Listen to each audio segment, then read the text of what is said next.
Good afternoon. Welcome to Journey Out. Um, Last week, we talked about the fact that about hair issues. And so, as you see, today I had to put on a scarf. Um, so, hopefully, COVID. Of course, my hope is that COVID will end soon. In order to save the lives of everyone, I believe that we are up to last night it was 91,000 deaths. Um, but hopefully it'll be over with soon. Everyone will remain healthy, and I will be able to do something about my hair. So those of you that there's plenty of you that out there that I know, I'm sure, you know what I'm talking about. I always say in opening up that because of the issues that we are dealing with currently, and because of the heavy topic that Journey Out deals with, I like to at least try and open it up in order to give you guys a smile. And so, like I said, um, uh, last week we were talking about my hair, or I was talking about my hair. Also, last week, it was great. We had one of our survivor advocate group facilitators on, Stephanie Grant, and she gave you a little insight into herself, as well as what she does at Journey Out and the effects that it's having on South Central Los Angeles. And so I just want to thank her again for coming on live with us last week. Oftentimes when you have survivors that come out and speak, it's not easy. It's not easy publicly talking about things that are extremely personal. And so it makes it very hard. So I just want to personally thank her for coming on and talking about not only herself, but what she does here at Journey Out and the effects that COVID has had on South Central Los Angeles as it pertains to human trafficking. So, just a reminder that it is National Foster Care Month. And so today, what we're going to talk about is the foster care system. Before I start talking about foster care, I know that when we hear the term foster care, we automatically have a negative thought process about it. And what I say to you is that the foster care system is no different than any of our other systems. We have those within the system that do a very good job, and we have some people that don't do a very good job. And overall, some of these systems, although they're put in place to help people, sometimes there's unintentional consequences as a result. So as we talk today about the foster system, understanding what are the good parts and what are the bad parts about it, I think we need to recognize the fact that it is Foster Care Month, and it's a time to recognize that we can each play a part in enhancing the lives of children and youth through foster care. I want to give a huge shout out to foster parents. I'm telling you, for those of you that have children, you already know. Hi, Charlotte.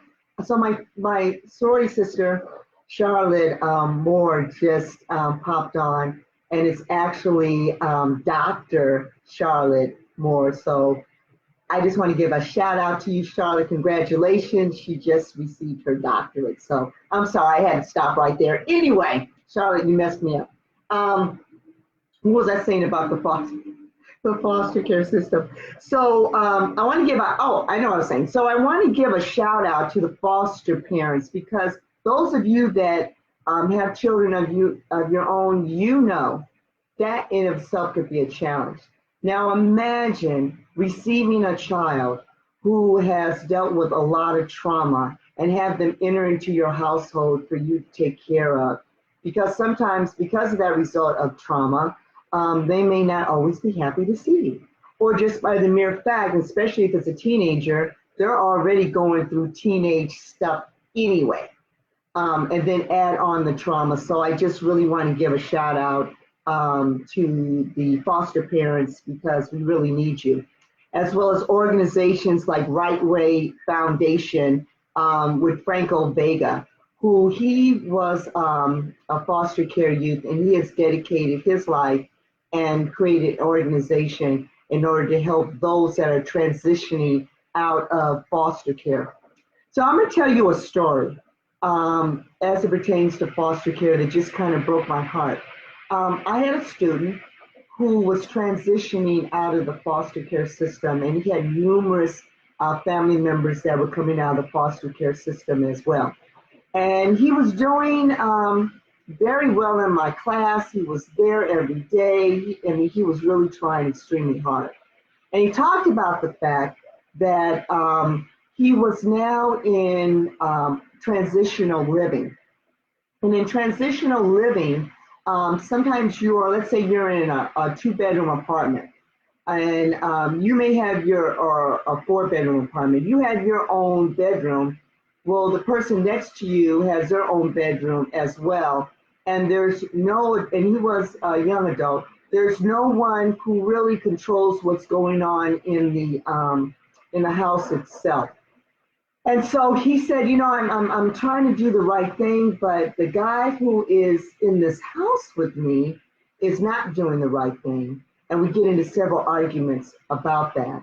And there's nobody to really mediate that situation because you're in your own bedroom, but the common areas are the kitchen. So he says, sometimes I have a hard time studying, or I'll sleep in my car so that I don't have to deal with this person. So then he starts to tell me his story. And he said that he was African American, and he said that he was in foster care for most of his life.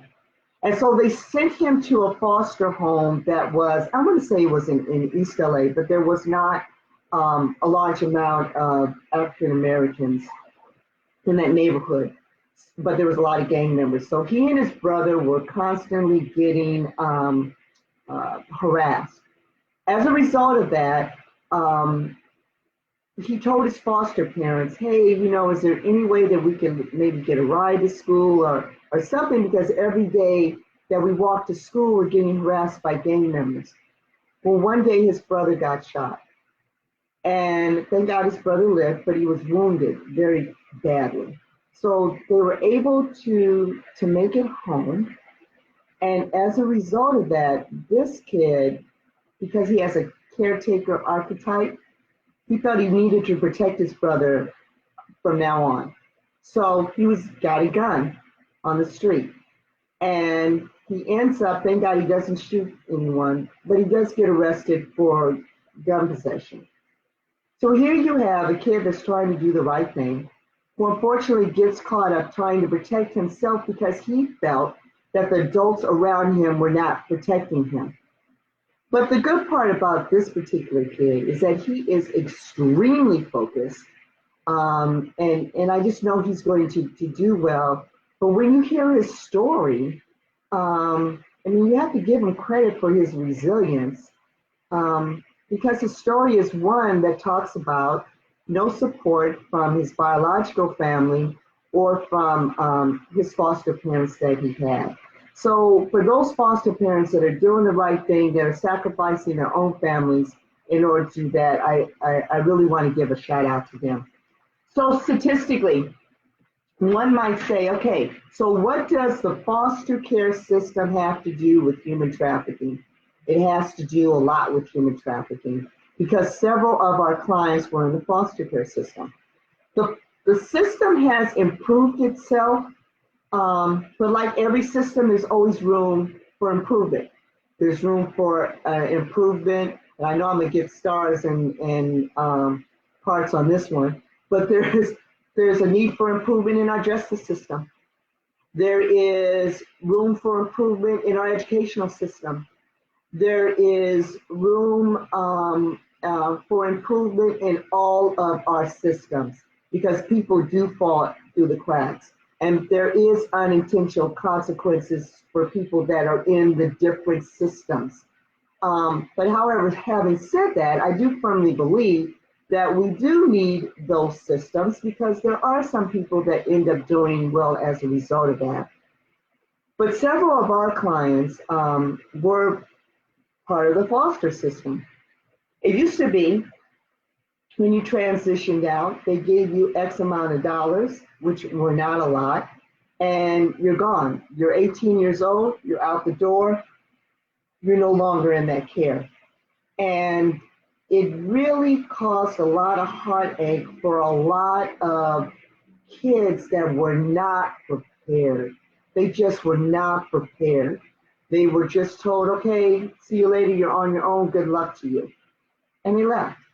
But now, thank God, one of the things that has happened is now you have what they call TAH youth, and they are transitional age youth.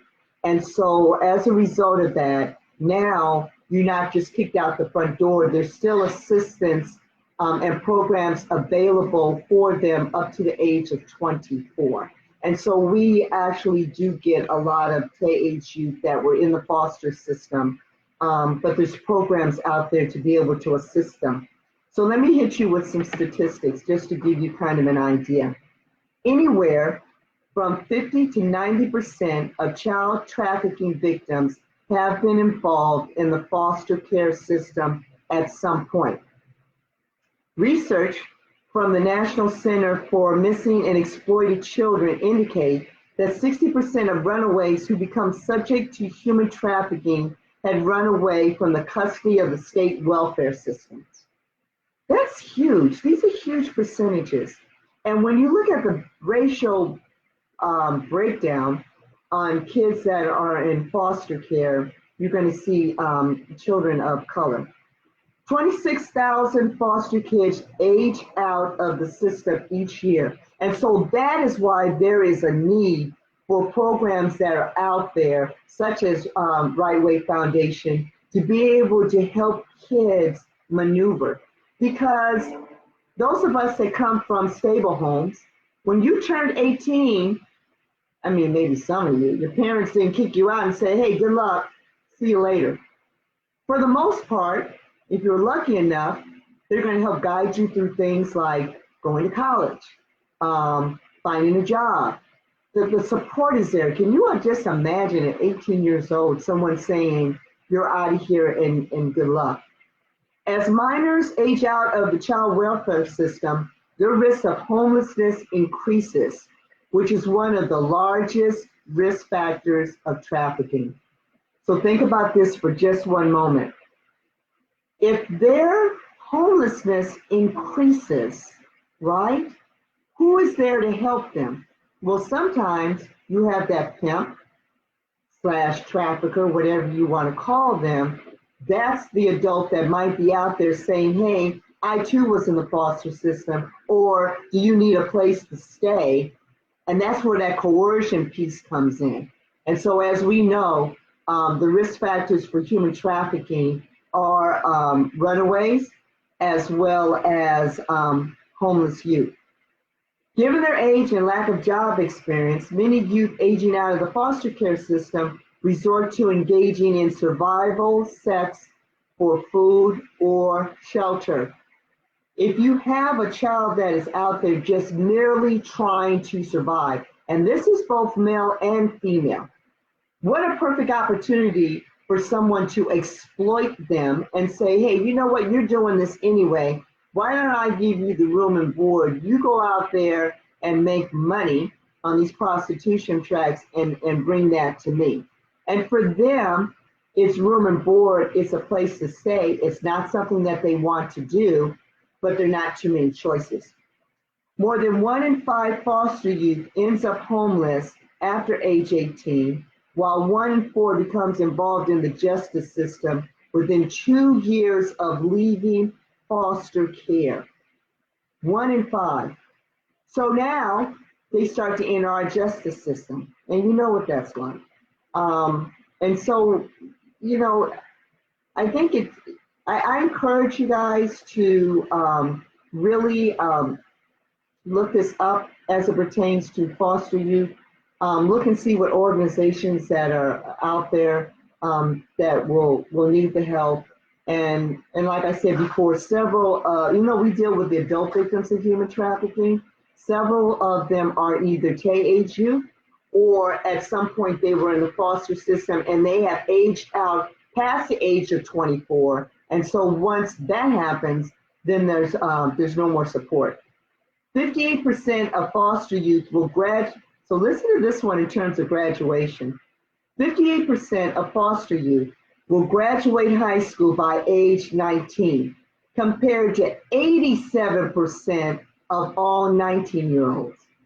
So if you have a high rate of those that don't even have a high school diploma, what do you think is going to happen, right? And so that's where that support comes in. 46% of homeless LGBT youth report running away from home due to rejection of their sexual orientation. So this is one thing that has been brought up in the findings, that sometimes when children come out and say that they are part of the LGBT community, parents that reject that notion will kick them out. So again, if someone is kicked out and now they're homeless, I mean, think about it. I mean, it's probably just by the grace of God that that has not been our journey. But the human thing to do is to do whatever you can in order to survive. And then, of course, you have people out there, predators out there that will use that as an opportunity. According to a national study in 2016, 17% of LGBT youth end up on the street after they age out of foster care system. And that's a stat from 2012, and it's still happening today. Secure housing is a protective factor against commercially sexually exploited and labor trafficking. And so at Journey Out, as some of you may have known, we started off as a residential program in which we did that for over 30 years, and we're going on our 40th year. One of the things that we do is that we help those that do not have housing and support. We help find them the housing. One of the things that I'm really excited about that we have done lately is that we've had the ability through grants to help some of our clients with their rent so that they don't get tossed out on the street and they're able to pay. Because what we don't want to happen, and I think I talked about this last week, it is so important. We get our clients to a certain space where they feel safety, they have found jobs, they have found places to live. And then, of course, when COVID hit, with some of them losing their jobs, we want to just make sure that they're able to stay in their homes. So with donations that we have gotten, as well, coupled with grants, we've been able to help them with rental assistance. So we've been able to do that in the past couple of weeks. So I'm really excited and very happy that we have the ability to do that, because it goes back to survival. If we're unable to do that and be able to assist our clients with staying on track, they may resort to going back to doing the thing that they really hate to do, but the thing that they need to do in order to survive, and that is being out there on the street. And the last statistic, according to one study, 71% of young women aging out of foster care became pregnant by 21, facing higher rates of unemployment, criminal convictions, public assistance, and involvement in the child welfare system. So as you can see, it is extremely, extremely important that we support our foster youth, that you support organizations like Journey Out and the other organizations that are out there that help foster youth. Having said that, do I have any questions right now?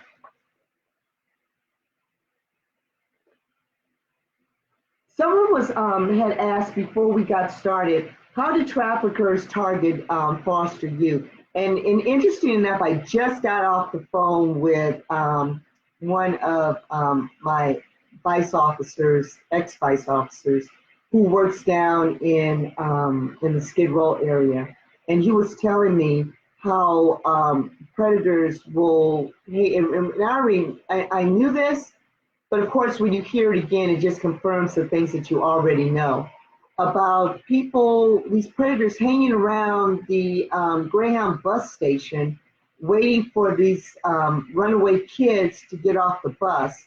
And of course, they hit them with promises of they're going to take care of them. They understand all the reasons why they ran away. And so it really puts them at risk and makes it easy for recruitment as well as coercion. So that coercion piece of I'm going to take care of you is really strong, and it's a tool that is used in order to get youth as well as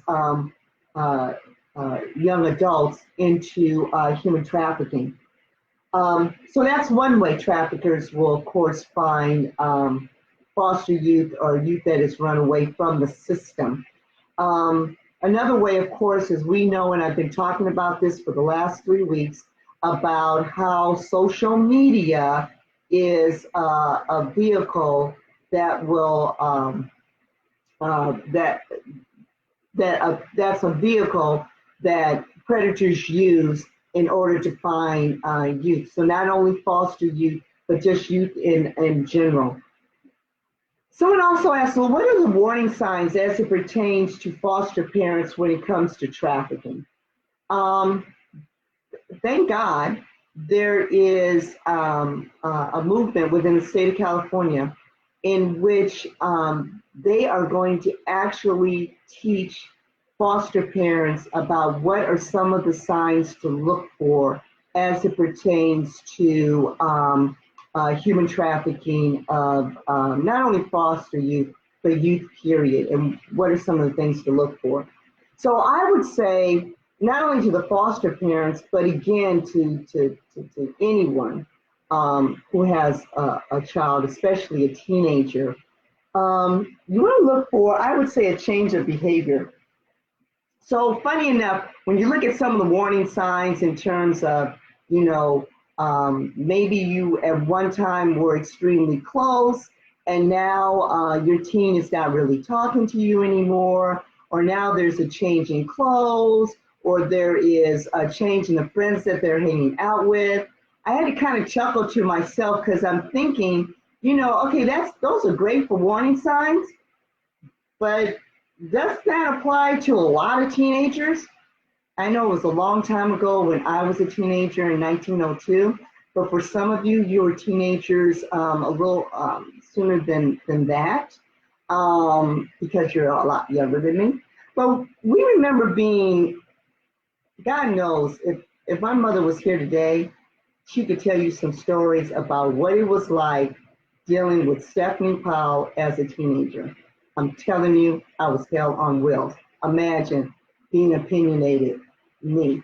So some of the things, and I tell parents, you got to be very careful because some of the things that you will see in your teenager is going to be normal teenage behavior, right? But it's things that you should really pay attention to if it becomes extremely constant. So you might look at, you might have had a great relationship with your teenager, but now you're seeing that there's a sudden change, like a very sudden change that has become constant. They're going off. They're, in other words, leaving the house. Don't know where they're going. They are coming back home with items that may be expensive that that you didn't buy for them. You might start to see tattooing of maybe a crown, or tattooing of things that are symbolic to money, like money signs, like the dollar sign. So different types of tattooing, and of course the real glaring ones are when these kids will have their pimps' names on their faces or on their neck. with the B word underneath it. So looking for different tattooing, seeing a different attitude in your team, for them to be coming home with expensive items that you haven't seen before, hanging out with people that you definitely don't know. Now I know, as a foster parent, this might not be as easy because you're already dealing, you might be, because not all foster kids are rebellious. So let me just say that. But you might be dealing with a child that might be already rebellious. Um, just pay attention, see where things are coming from. Who are they talking to on the internet? Um, Paying attention to the social media sites, talking to them about boundaries. It goes back again to boundaries. Sometimes when parents are talking to their kids, they want to have a conversation with their kids about human sex trafficking. Well, if you sit down with your kid and say, hey, you know what? Regardless of whether they're foster kid or they're your child, they want to sit down and talk to you about human trafficking. And I know, for some kids, that's going to be a complete turnoff. But what if, you sneak into a conversation about what that child's values are, or crossing boundaries, or not letting their friends validate you? Um, Oftentimes for kids, as we know, hi Heidi.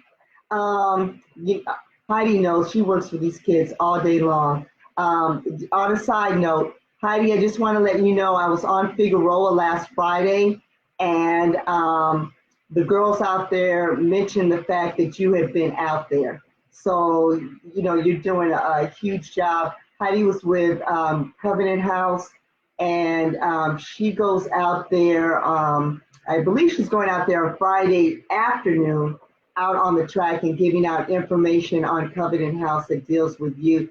And I mean, Heidi could probably, in fact, Heidi should be the one doing this discussion on foster youth and what it's like to work with runaway youth and youth that have been or are in the foster system.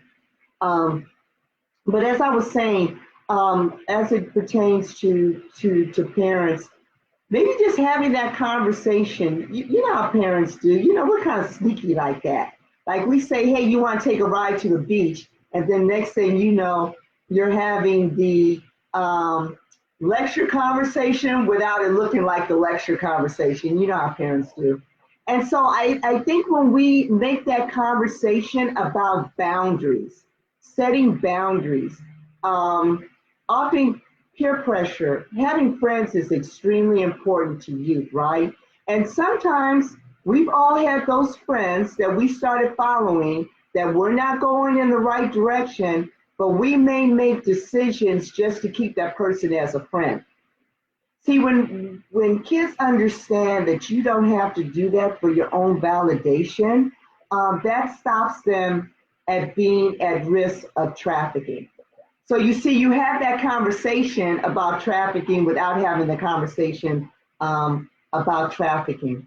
So I think that those things are extremely important. Another question is, what should teachers look for trafficking? I was talking to a young lady, and she said that, and she was living with her biological mother, but she was saying, there was so much drama in the house all the time, domestic violence. She had been molested as a child, so she started running away.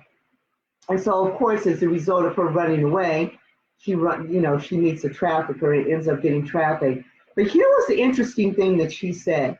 She said, when I was in the classroom, and when the classroom got extremely noisy, it would trigger me because of all the noise and everything being so unorganized.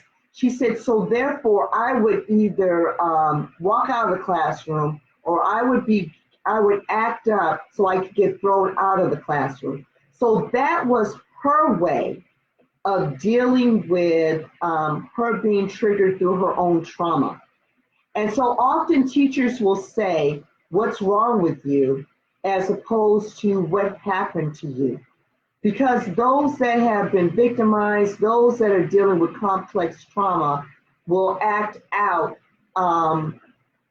and will how do I say it? They will present as a disciplinary problem. And I say this to teachers because before I was a Los Angeles police officer, I was a teacher in Los Angeles Unified School District. And oftentimes, when you had kids that were cut up in class, you chalk them up as a discipline problem, and you deal with them accordingly. So you address the behavior. I just say to teachers, find out exactly what's going on. A lot of times, if you have a good relationship with your student, they're going to feel comfortable enough in order to tell you exactly what's going on in their lives. And if Heidi, if you're still on, if there is something that you would like to add to that, I would appreciate that as well, because you are an expert. So I would say those would be some of the signs as it pertains to children. Then another one is, how can people in the community or schools help possible victims of trafficking? I say to you, if it's a youth and you are, first of all, if it's a youth and you're a mandated reporter, unfortunately, when anything that's dealing with child abuse, of course, you have to report it. But as a community, I think what is so extremely important, and Charlotte has done this, in which I've gone out and have spoken to her nursing community.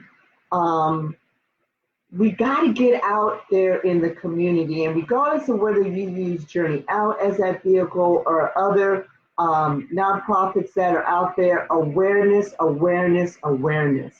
is so important. Awareness and workshops, and letting the community know not only how to identify victims of human trafficking, but what are the resources that are out there. And again, teaching our youth that they don't have to rely on others to validate them, that they really have it inside of themselves to already be able to do that. So any questions so far, or any comments?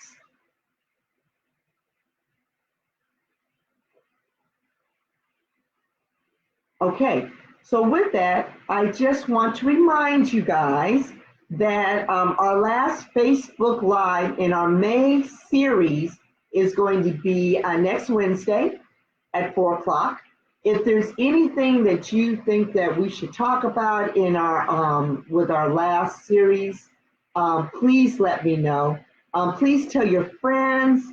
Let us know again what topics you like to hear. But tell your friends, hey, it's our last one. You got to go to Journey Out Facebook Live to hear what's going on as it pertains to human trafficking, our youth in our community. Please post any questions that you have for today's Facebook Live in the comments. Again, if there's anything that you want us to know, any links that you see between, and maybe that might be something that we'll talk about next week, about child pornography and human trafficking. Because of the fact that we have COVID, they're seeing an uptick not only in pornography demand, but nationwide there's this discussion where pimps are forcing their victims to do webcamming as well as pornography. Make sure that you follow us on all of our socials, Twitter, Instagram, Facebook, at Journey Out LA. And why does it matter? It matters for you to follow us. It matters for you to repost and to retweet us on social media, because that's how we spread the word about human trafficking. It also tells people what's going on in our neighborhood and what we should care about and what are some of the local causes. It helps us in terms of our grant partners, knowing that we are out there reaching people and spreading the word. And of course, it helps us, again, with funding. I want to give a shout out to Hoovian Running Club. They sold out of their registration. They're having a virtual 5K to benefit Journey Out. The proceeds will go toward our vital resources to empower survivors of sex trafficking. So please check out their social media on Facebook, Twitter, and Instagram at Whovian Running Club. That's WHOVIAN Running Club. And especially if you're looking for low-key ways to stay healthy at home, like running or walking at your own pace, at your own time. So it's a virtual 5K. So some of the ways that we could use funding that you can donate, clothing, snacks, gift cards to our clients to buy groceries, diapers, and other essentials. I do street outreach every other Friday. You know, when we do outreach every other Friday, last week I was on Figueroa last Friday. There were 36 girls. We saw 36 girls within a 2-hour period. We gave out 30 outreach bags. When you're hearing girls say to you, pray for me, or they try and engage you in conversation longer than they normally would, it just tells you that they just don't want to be out there. And so some of the donations are things like outreach. We call them outreach purses because they kind of look like this. They kind of look like a bag like that. Let's see, crisis backpacks. Also, we need things to fill our backpacks, and some of those products that the crisis team uses are things like socks, undergarments, new undergarments, okay? Journal, pens to write with, stuffed animals, because when we get clients from the police stations, hi Don from Nkosi just joined us. I have to say, I just want to give a shout out to Nkosi, National Center of Sexual Exploitation, and the work that they're doing.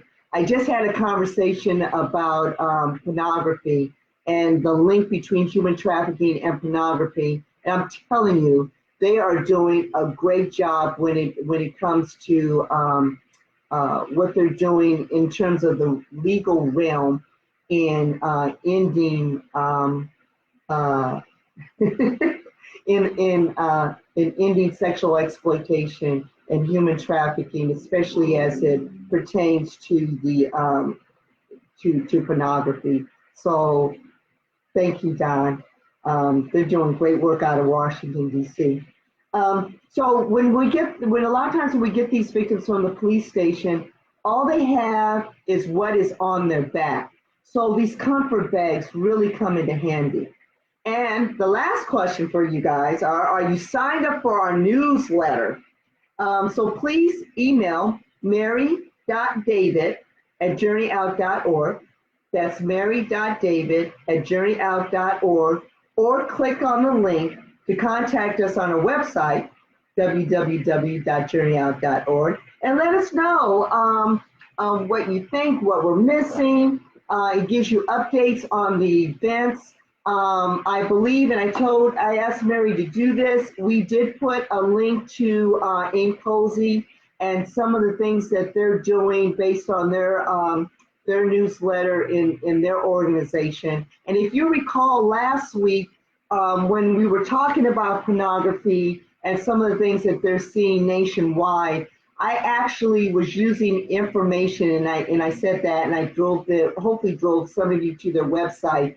A lot of information I actually got from Nkosi. So we are almost at the end. Is there anything that I'm missing? Anything that you'd like to comment on?